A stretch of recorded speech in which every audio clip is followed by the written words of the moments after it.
시청자 여러분 안녕하십니까. 네, 안녕하십니까. 황장수와 김승진의 메디칼 세상. 오늘도 김승진 원장 오셨습니다. 예, 안녕하십니까. 원장님 어디 상가집 다녀오셨습니까? 예, 요즘 겨울이니까 좀 굉장히 많네요, 상가가. 이게 환절기에 보면 예. 3월, 11월 이럴 때 보면 맞습니다. 많이 돌아가시더라고요. 예, 연세 많으시면. 그렇습니다. 예. 다 호상이셔야 될 건데 갔다 오신 데가. 예, 다들 88세, 89세 괜찮으시네. 예. 자, 지금 최순실이 삼성하고 말 이래 샀는데 아직도 원격 진료 가지고 보건복지부 장관이 원격 진료 시범 사업 현장 방문을 한다. 또 원격 진료 이제 첫 발 내딛나 이런 이야기들이 나오고 있어요. 그러네요. 예. 근데 이번에 이 정권의 여러 가지 정책 방향이 예. 최순실로 인해서 많이 이렇게 왜곡됐다. 이런 부분 중에서 의료 분야에서 원격 진료 이야기도 이렇게 나오는데 네. 이게 지난주에 이어서 보면 참 의사협회나 이런 데서 이해관계가 각별한 이해관계가 있음에도 불구하고 반대 소리가 별로 안 나오는 게 참 안타깝습니다. 예, 안타깝습니다, 저도. 예. 예. 저도 노차익을 쪄서 건의를 했죠. 예. 근데 이제 좀 아시다시피 좀 보수적인 단체고 예. 온건한 집단이 되어가지고 예. 그때 이제 결정적으로 2000년도에 의약분업 사태 잘 아시죠? 예, DJ 잘 특보를 알죠. 하셨으니까 예. 그때 이제 격렬하게 10만 원사가 반대를 했음에도 불구하고 이제 마지막에 예. 수가를 올려준다는데 굴복해서 이제 의약분업이 통과된 건데요. 예. 제가 듣기로는 DJ께서도 의약분업 좀 후회하셨다는 말 맞지요? 그렇게 예, 있었죠. 스스로 이야기하셨잖아요. 의약분업을 해가지고 예산은 훨씬 더 많이 증가되고 제가 항상 주장했던 게 의약분업 좋은데요. 진짜 위험한 항생제나 스테로이드 이런 몇 가지만 의약분업하면 되거든요. 괜히 국민들만 불편하고 이래가지고 그래서 이게 이런 우울 경험이 있음에도 불구하고 또 다시 이렇게 원격 진료를 무리하게 밀어붙이는 그 저희를 요번에 좀 알았지만은 드러났음에도 불구하고 왜 계속 밀어붙이는지 이해를 못하겠고요. 거기에 대해서 왜 저희들 의사협회에서 이렇게 강력한 성명을 안 내는지 잘 좀 이해가 좀 안 됩니다. 저도. 예, 지금 보니까 장애인, 업 현장 이런 때부터 슬슬 해가지고 또 페루하고 원격 진료, 부산 카자흐스탄 간 원격 진료 시스템 이런 것들이 논의되고 있는데 해외로 수출한다든가 우리 기술로 외국인을 상대로 한다든가 이런 거는 모르겠지만은 예. 이 원격 의료 문제를 본격적으로 이 지금 의료 대안으로 이렇게 단계적으로 야금야금 침식해 들어와서 예. 그것이 마치 이 보편적인 의료 형태인 것처럼 정착시키려고 하는 시도는 저는 매우 위험하고 이거는 한번 정착되고 나면 다시 돌아갈 수 없는 부분이다. 맞습니다. 예, 그렇게 보고 있기 때문에 이 문제가 슬금슬금 이렇게 되고 있는 데 대해서 굉장히 안타깝게 생각합니다. 예, 저도 동감이고요. 예. 제일 좋은 게 이 대면 진료가 제일 중요한 거고요. 다른 나라 같은 경우에는 좀 대면 진료가 사실 어렵죠. 미국 같은 경우에도 전문의 만나기가 하늘의 별따지 않습니까? 예, 카운티 가면 예. 몇십 킬로씩 가야 집안채식 있고 이럴 수 있으니까. 그리고 기본적으로는 미국에서는 이 환자가 전문의를 바로 만날 수 없는 시스템이 되어 있어요. 제너럴 피지션을 해가지고 모든 과를 다 보는 가정이 비슷한 사람을 먼저 만난 다음에 그분이 전문의를 소개해주는 시스템이에요. 그러니까 우리나라하고는 아주 틀리죠. 우리나라는 모든 전문의를 환자가 선택해서 만날 수 있잖아요. 특진이라 해갖고. 예. 서울대병원 갔다가 세브란스 병원 갔다가 서울 성모 갔다가 이렇게 쇼핑을 할 수 있는 거예요. 또 방송에서도 그걸 부추기지 않습니까? 한 군데만 가보지 말고 두세 군데 가서 비교를 해보라고. 이런 나라가 우리나라밖에 없죠. 예. 미국 같으면은 정말 택도 없습니다. 워낙에 비싸고 전문의 만나는 자체가 하늘의 별 따기이기 때문에요. 예. 그래서 미국 교포들이 한국에 아주 많이 오죠. 예. 이렇게 왔다 갔다 하면서 교통비 빠지고 훨씬 더 싸니까요. 예. 그리고 또 그 인력이 저희들이 감히 미국보다 낫다고 할 수는 없겠지만은 그게 못지 않거든요. 예.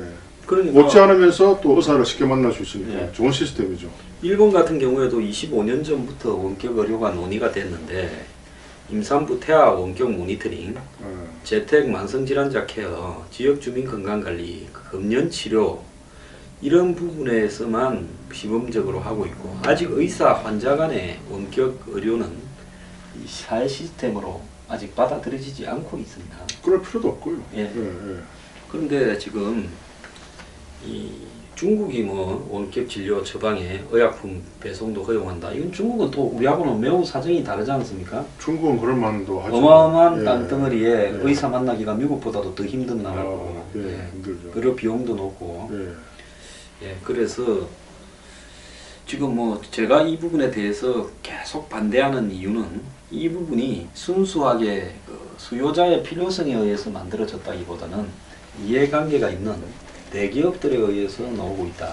당연하죠. 이런 부분 때문에 이 부분의 순수성을 이렇게 믿기가 어렵다라는 측면에서 제가 계속 지적을 합니다. 지금 솔직히 이야기를 해보자고요. 지금 우리나라 국민들이 아주 가벼운 감기만 걸려도 바로 옆에 있는 전문의, 소아청소년과 전문의나 내과 전문의를 바로 만날 수 있는 거예요. 이런 나라는 지구상에 없습니다. 경험 여행 많이 가보셨지만 있습니까? 없죠. 없습니다. 이런 전문의가 동네에 배치된 나라는 없거든요. 그래서 이렇게 좋은 시스템이 있는데 왜 굳이 아니 바로 전문의를 싸게 본인 부담금 3,000원만 내면은 볼 수 있는 의사의 어떤 저수가 정책에 관한 희생의 토대로 해가지고 이런 좋은 시스템이 있는데 왜 이거를 비싼 돈을 들여가지고 몇백만 원 또 전체적으로는 아마 몇 조 들죠 국가 인프라 건축하려면요. 아이고 엄청난 돈이 예, 들어가죠. 예. 그러면 처음에 깔아놓은 사람이 주도권을 예. 지는 거 아니겠습니까? 시스템을. 당연하죠, 당연하죠. 그건 전산 시스템을 깔아야 되는데 플랫폼을. 예, 예. 그러면 그 뒤로부터는 누구한테 속해가 갈 건가 뻔한 거 아닙니까? 뻔한 거죠. 그리고 그 시스템을 유지하기 위한 유지비 같은 것도 많지 않죠. 우리 요즘 인터넷방을 깔아놓으니까 글로 해가지고 IPTV 깔고, 예? 그 다음에 글로 해가지고 무슨 말입니까? 5만 개 다 들어가잖아요. 이 가만히 생각해 보세요. 저희 집만 해도 통신비가 다 합치면은 한 달에 한 5, 60만 원 넘어가요. 그 우리 방송님도 그렇죠. 그렇죠. 예. 생각해 보십시오. 5, 60만 원이면은 옛날 같으면은 어마어마한 상상할 수 없는 통신비예요. 옛날에 그냥 한 20년 전만 해도 전화 한 통화 뭐 지금 같으면 한 15,000원이면 끝났는데 그게 40배가 올라간 거예요. 그 돈이 워낙 남아도니까 뭐 이런 통신사에서 이 단말기를 거의 공짜로 주다시피 하는 거잖아요. 그 공짜로 주는 게 그 공짜가 아니에요. 엄청난 돈을 내는데 받을 예. 때만 공짜처럼 느껴지는 거죠. 예. 그리고 또 그게 할부로 사는 거죠. 할부로 사는 3년 건데 할부로. 가끔 또 공짜로 비슷하게 주는 것도 있어요. 그것도 공짜가 아니에요. 아 그런가요? 그럼 예. 진짜 공짜는 거의 없습니다. 이 프린터 같은 거 그냥 공짜로 줘가지고 레이저 잉크 유지비 받듯이 이게 그러니까 이 50만 원 뭐 물론 저희 집은 좀 많이 쓰는 편이긴 하지만 아무리 통신비를 아껴 써도 아마 보통 4인 가족 기준으로 한 20만 원 넘어갈 거예요. 요즘 보면 인터넷도 뭐 하나 더 설치하려면 예. 컴퓨터에 예. 또 무슨 뭐 아리니 뭐니 이런 걸 갖다가 설치를 해가 예. 집 내에서 또 공유기 같은 거 설치하고 와이파이망 예. 설치하려면 돈을 또 추가로 내야 되는 그러니까요. 그런 식으로 가게 되죠. 이 전 세계적으로 또 우리나라만큼 이렇게 통신비 많이 지출하는 나라 없지요. 그러니까 이게 처음에 고정 비용을 많이 투자해서 그렇다면 그 다음에 이제 고정 비용을 지금 빼고 있지 않습니까? 요즘은 시설 투자를 더 안 하잖아요. 예, 할 거 없죠. 예, 뭐 LTE 같은 경우도 많이 예. 깔려서 그런데도 그 비용을 낮출 생각을 안 하고 옛날 비용을 다 받지 않습니까? 예. 근데 전화 요금하고 이 스마트폰 값하고가 결합돼 있어서 예. 어느 게 얼마인가를 아. 잘 모르는 거죠. 거기에 함정이 있는 거 아니겠습니까? 그리고 또 이게 모든 국민들이 심지어 횡단보도를 건너면서도 이렇게 쭉 보고 걸어다니는 거예요. 그래서 최근에 뭐 무슨 국회의원님들이 저희들 의사한테 뭐 명찰을 착용하라든지 가운을 입으라고 막 그런 정말 너무나 기본적인 유치원생한테 해야 될 그런 규제를 하고 있는데요. 제가 국회의원이라면은 그 길 가다가 이렇게 보는 것 좀 규제했으면 좋겠어요. 그 큰 사고 나지 않습니까? 예, 외국에서는 그거 못 보게 하는 데가 많죠. 아 맞습니까? 예, 걸어 다닐 때도 못 보게 하는 데가 좀 그 우리나라 국회의원은 뭐 합니까 그럼 그런 규제 안 하고 표 떨어질까 못하는 거 표 떨어질까 싶어가지고 아무튼 빨리 우리 둘이 빨리 프라임을 거쳐가지고 고쳐야 될 게 많습니다.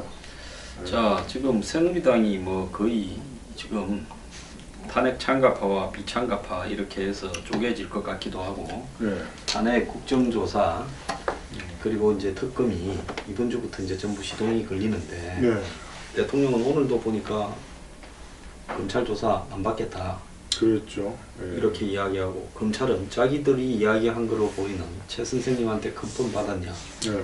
뭐 최선생님한테 잘 전달했냐 이런 말들을 한 적이 없다고 또 시위를 오리발을 내밀고 있어요. 그럼 그걸 네. 귀신이 하고 기자들은 귀신한테 받았었습니까?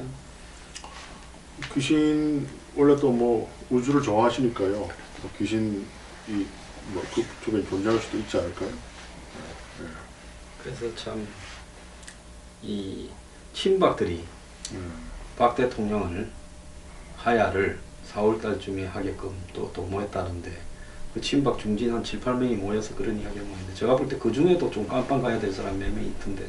그렇죠. 참, 이게 옛날에 그 전두환 전 대통령의 그 가신이 장세동 씨라고 계셨죠. 예, 있었죠. 당시에 그분- 안기부장했던. 예, 그분은 끝까지 침묵을 지켰죠. 예. 돌쇠 의리요. 근데 요즘 보면 그 조윤선 장관께서 그때 똑대를 몰했다고 이렇게. 근데 그게 그래도 조윤선 장관께서는 상당히 그 총애를 많이 받으신 분 아닌가요? 장관 두 번에 정무수석 한 번에서 예. 엄청난 총애를. 그래서 저는 뭐 그분을 개인적으로 전혀 모릅니다만은 그 상황 같으면은 거기에 대해서는 뭐 국가 기밀이기 때문에 답을 못하겠다 이럴 수도 있지 않았을까요? 아주 매정하게 독대를 못했다. 그래서 그 현 박근혜 대통령께서 인간에 대한 배신을 계속 주장하는 거 아닐까요? 근데 뭐 그분은 인간에 대한 배신을 이야기하지만은 예, 그분은 국민을 또 배신했지 않습니까? 그렇지요. 국민을 배신했죠. 국민이 아니 그렇게 배신을 갖다가 예, 언급을 하고 의리가 없으면 사람도 아니다 이렇게 말을 하던 분이 정작 자기가 위기에 몰리니까 의리를 지키는 사람이 한 명도 안 나오네요. 그분이요. 그 왜 그때 우리를 지키는 사람이 없다고 그렇게 이야기했나요? 그 사건의 단초가 뭡니까? 아니 뭐 처음부터 뭐 자기 저 네. 부친 되시는 박정희 네. 대통령이 척근한테 총을 맞고 돌아가시니까 예, 아마 그때 이후에 이제 세상 인심을 예. 변화를 느껴서 그런 사고가 의리, 뭐 배신 이런 데 굉장히 민감하다 이렇게 이야기가 나오는데요. 아니 역사를 보면은 정승이 죽으면 아무도 안 가고 정승 집에 개가 죽으면 많이 간다는 건 역사에 증명된 이야기 아닙니까? 그러니까 우리 세태의 예, 당연한 반영인데 예, 그분은 그런 부분들을 마음에 넣어가지고 세태가 그런 줄을 모르고 난지 안 그러면 어릴 때부터 너무 이 궁궐에서 있어서 의리를 지키고 충성을 이렇게 하는 것은 지극히 당연하다고 생각했는지 자기한테 모르겠는데 유리한 대로 사실 사람은 자기가 보고 싶은 대로 보긴 하죠. 근데 우연히 그 현 대통령께서 인터뷰 국회의원을 15년 동안 그만두시고 이렇게 대선에 출마하실 때 인터뷰한 거 본 거 아시죠? 예. 저는 지금까지 15년 동안의 대통령직을 그만두고 국회의원직을 그만두고 그래요. 대통령직을 예, 예. 다시 하대요? 예, 그러니까 그 15년 동안 자기는 대통령이었던 거예요. 마음속에. 예. 그 이 와중에도 불구하고 국민의 한 3 내지 4%는 제왕적 그 박정희 전 대통령과 유경수 여사 그걸 왕과 왕비로 생각하고요. 또 이분을 공주마마로 생각하는 정말 시대착오적인 제가 뭐 최근에도 동성애에 대해서 전 동성애 좋아하는 사람 아니에요. 근데 그들도 인간이기 때문에 그냥 그들이 좋아하는 일을 하게끔 용인하자 했는데 뭐 댓글에 보니까 뭐 무슨 아주 제가 그리 댓글을 하지 않습니까? 예예예 저보고 지금 박 대통령 예. 이 탄핵 부분에 법적인 절차를 거쳐서 정리하자 네. 이 말을 하고 있다고 배신자 그러는데 배신의 정리를 잘 모르는 것 같아요. 이 제가 누누이 이야기하지만은 이 명량이라는 영화에 보면 이순신 장군이 말을 하잖아요. 무릇 네. 장수의 도리는 충을 따르는 거고 충은 네. 백성을 향해서 가야 한다. 네. 아니 지도자를 향해서 충을 바치는 거는 그건 주고받는 이해관계 아닙니까? 깡패의리죠. 이번에 한국의 수석 장관, 비서관, 뭐 행정관, 그 다음에 국정원, 경찰청, 검찰청, 국세청 이런 또 무수한 장차관들 이런 사람들 중에서 정말로 백성을 향해서 충을 한 사람이 단 한 명도 없었다라는 게 최순실 사태에서 지금 나오잖아요. 어찌 보면 왕조보다 못하죠. 왕조에는 그래도 안이 되옵니다. 목을 받쳐만해서 이렇게 충신이 있었잖아요. 지금 뭡니까 이게? 말단 오히려 경위 한 명이 예. 자살로서 아, 최순실을 안 됐더라고요. 기재했다 자살로서 했고 또 한 명은 예. 구속도 됐다가 나왔고 박관천도 그렇고 예. 그 다음에 이 문화체육관광부에 국장과장 한 명씩이 저항을 했죠. 예. 근데 전체적으로 보면 위에 있는 사람들 중에는 저항한 놈이 하나도 없고 잘못된 일을 시키는데 밑에 말단이나 중견에 감옥에 콩나듯이 몇 명이 저항을 한 게 나왔죠. 임진왜란 때도 밑에 있는 의병들이 그대로 일어났고요. 일제시대 때도 위에 있는 이한용이가 솔직히 굉장히 똑똑한 사람입니다.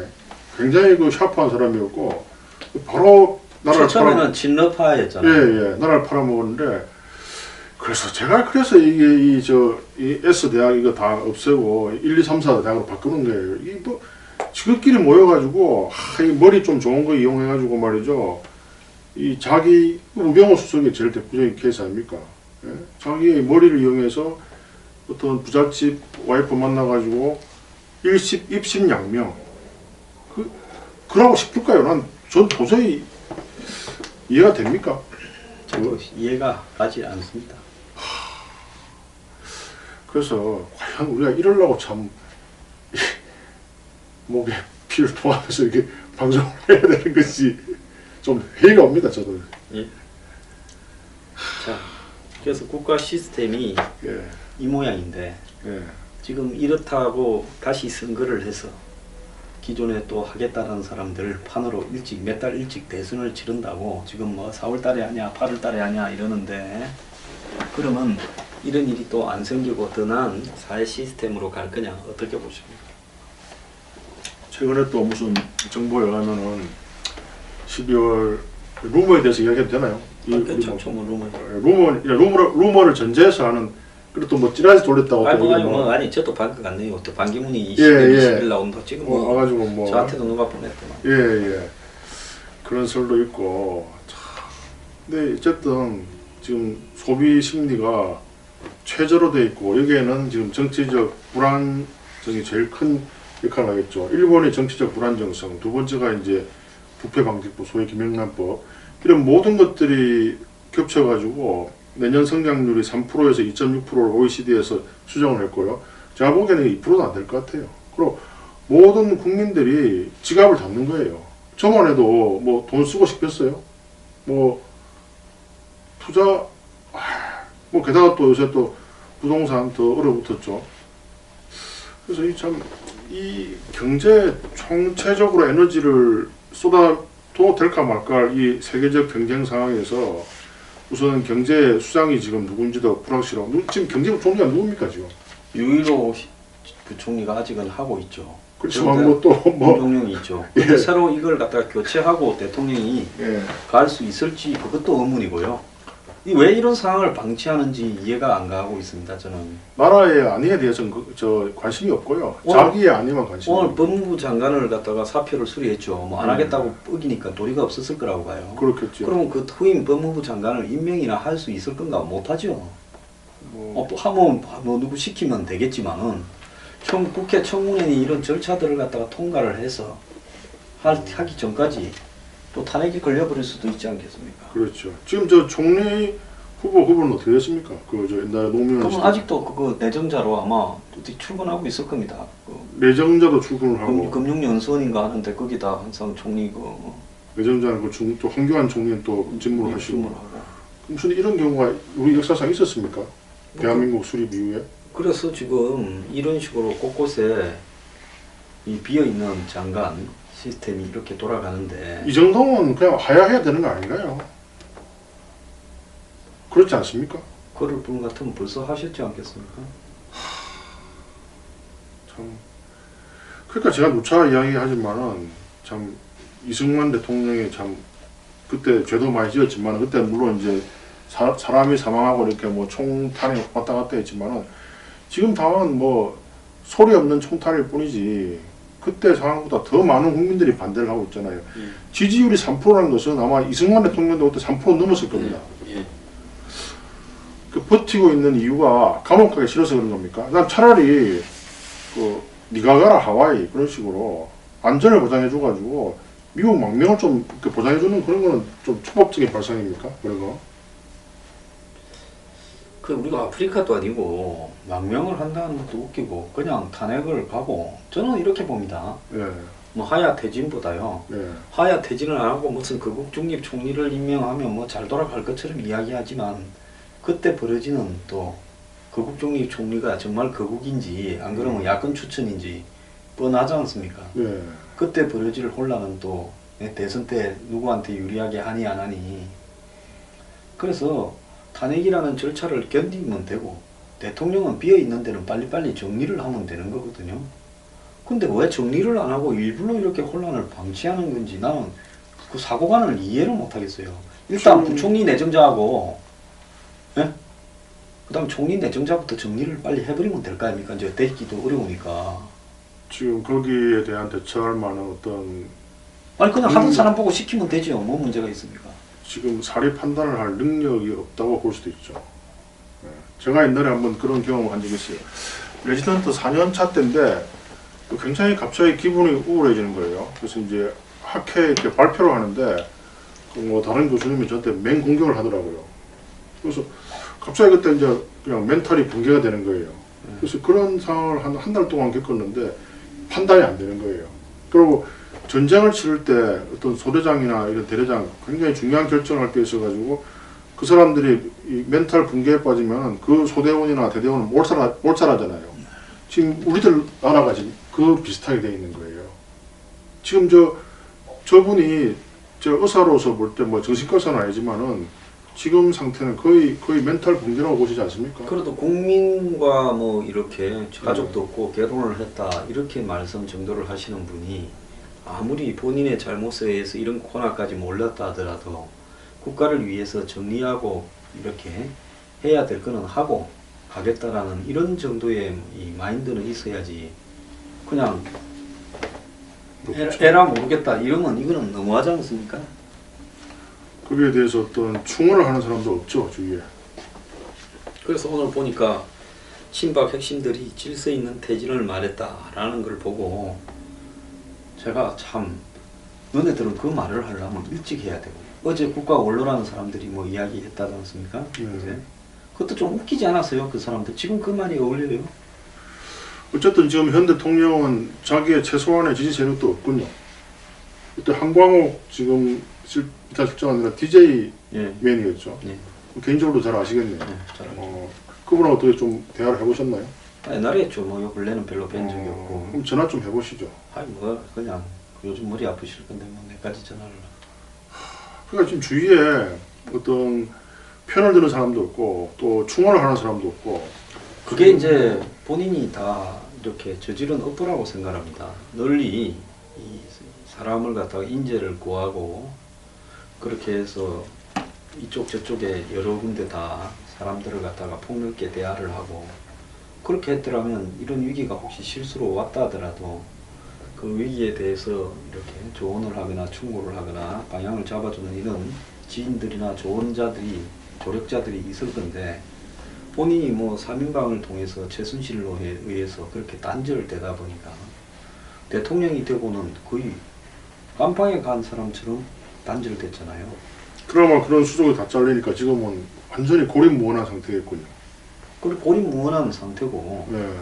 그러면서 전 위기에 대한 인지 부조화, 즉 어떤 상황에 처해 있는가를 알았더라면 탄핵해봐라 이런 말을 안 했지 않았겠습니까?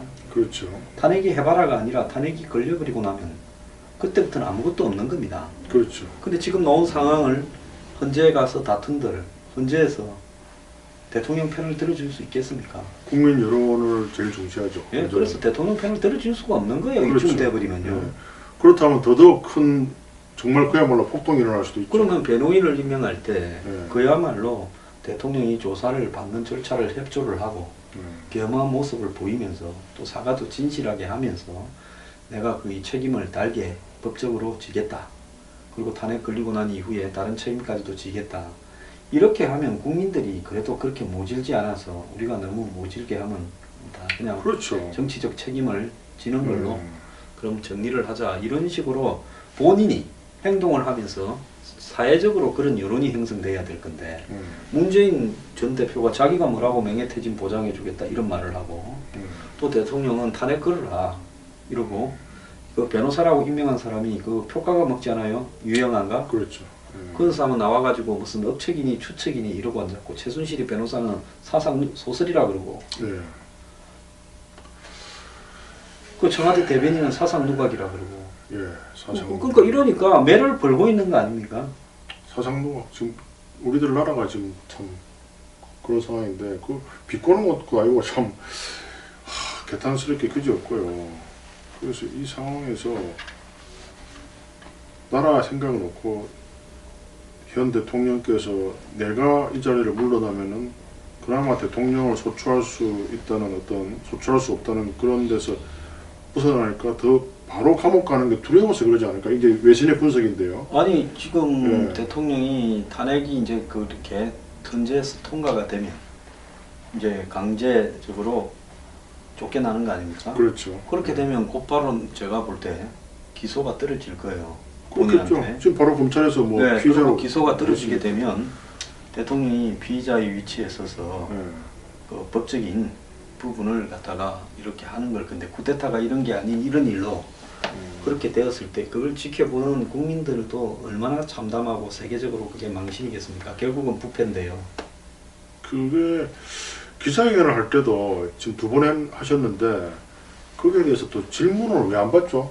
이 세계 대통령들이 질문 안 받는 기자회견하는 그 경우 봤습니까? 독재국가 빼고는 다 하죠. 그렇죠. 미국 대통령들 다 질문 받지 않습니까? 네. 그 옛날에 안철수 씨도 질문 안 받은 거 제가 말씀드렸죠. 예.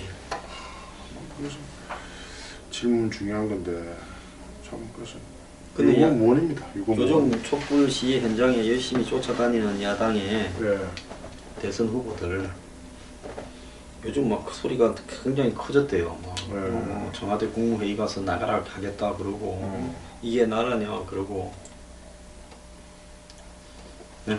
그 다음에 뭐 사드도 뭐 다시 원점에서 해야 된다 이러고 다들 목소리가 높아졌고 이런데요. 여기에 리더가 굉장히 중요하잖아요. 예. 그래서 우리나라가 30년, 40년 전에 세계 100등의 빈국에서 지금 10위 안에 드는 것도 박정희 전 대통령의 공이 크고요. 그때 뭐 필리핀 마르코스나 뭐 봉고의 무슨 아프리카에 추악한 지도자들은 가봉의 봉고들 이런 자기 재산을 막 수조 달러 이렇게 챙길 동안에 그래도 박정희 대통령 각하 약간은 뭐 하셨겠지만은 거기에 다른 타국에 비해서는 아무것도 아니었거든요. 근데 지금 이 리더가 이렇게 혼군이라는 표현이 많대요. 혼군. 정신 못 차리는 군주들. 예. 그래서 이런 상황에서 리더가 아무리 시스템이 좋다 하더라도 미국도 트럼프니 힐러리니 그렇게 지도자 선택에 이렇게 심혈을 기울인 이유가 뭡니까? 그만큼 리더가 중요한 거거든요. 그래서 이 혼란이 제가 볼 때 적어도 한 8 내지 9개월은 갈 것 같은데요. 성향으로 볼 때. 그 사이에 나라는 엉망이 되지 않을까. 참, 어떻게 하면 좋겠습니까? 옛날에 좀 국정에 좀 경험 있는 분으로서 볼 때. 제가 볼 때는 겪고 가야 될 상황이죠. 우리 국민의 것보다. 예, 지금 우리가 굉장히 수준이 높은 선진국 사회쯤 입구쯤 되는 데서 살고 있다고 착각하지 않았습니까? 뭐 그랬죠. 이번에 이 사건이 터져버리니까 이 공직 사회라는 거는 감시 견제 기능이 아주 촘촘하게 짜여져 있는 사회거든요. 그렇죠. 근데 최순실 하나에 감시 견제 기능이 하나도 작동 안 하고 다 놀아나버린 게 드러났지 않습니까? 그 검찰 조직 하나만 너무 도야청정했었고요. KFBI나 미국 같은 경우에도 이렇게 검찰 하나만 이렇게 독보적인 권력이 있는 건 아니잖아요. 예, 굉장히 뭐다 그것도 뭐 재무성부터 국가안보국, 세크리티 서비스의 예. 국토안보부, 예. 또 뭐 국무부, 뭐 각자의 독자 기능이 굉장히 많고요. 또 재무부 같은 데도 또 이렇게 독자적인 수사권이 있죠. 마약하고 위패를 단속하는 그게 예. 지금 미국의 대통령 예. 경호실도 운영하지 않습니까? 그러니까요. 지금 재무부에서 경호실을 운영한다는 게 상당히 어떻게 보면 좀 불합리한 것 같은데 권력이 안 배죠. 근데 우리나라는 그게 뭐예요? 그래서 이런 시스템의 부조화나 불합리성을 대통령들이 다 알았음에도 불구하고 그걸 가지고 간 이유는 자기들이 국세청이나 검찰을 수속처럼 부르기 때문에 자기들의 부하 정적들을 처치하기 굉장히 쉽거든요. 요번에도 그렇게 최순실 그 분이 그 다른 회사 할 때 바로 세무조사에 칼을 빼들었잖아요.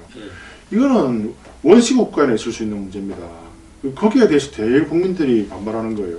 저도 이렇게 무슨 말을 하면 항상 황 소장님이 보고 에이 뭐 세무조사 바로 쉽다고 이렇게 검토하는 거 아닙니까? 저번에도 마키아벨리 이야기했지만은 자기 돈을 빼들어간 사람은 아버지를 죽인 원수보다 더 미워한다는 게 좀 이 마키아벨리가 한 말인데 그거를 그 돈을 몰수하고 빼들고 이런 나라가 좀 없어지는 그런 공약을 저는 한 번 더 다시 하겠습니다. 하십시오. 예. 예. 뭐 이제 꿈을 포기했습니다. 아니 꿈을 포기하기는요. 오늘 제가 예? 예. 기존 여야의 썩은 정치를 심판하기 위해서 예, 예. 충격을 줄 수 있는 새로운 정치 세력이 나서야 된다라고 뉴스 브리핑에서 이야기를 했습니다. 대부분의 사람들은 예. 창당을 한다고 받아들이더만요. 예. 빨리 하시죠. 예. 그래서 포기라는 건 없습니다. 그럼 뭐 청당하시면 뭐 좀 배제하는 거 아니죠? 아니 그 같이 들어와가지고 발견을 해가지고 그 경선을 해야죠. 당연히. 그렇게 합시다. 아니 제가 무슨 그렇게 몰래 창당해서 배제하고 그런 수준의 사람은 아니죠. 예, 예. 또 좀 힘이 되게 없어 보입니다. 아 힘이 있습니다. 힘이 요즘 뭐 너무 과로해가지고요. 예, 예. 그다음에 청와대 이제 예. 이 태반 조사 예, 예. 때문에.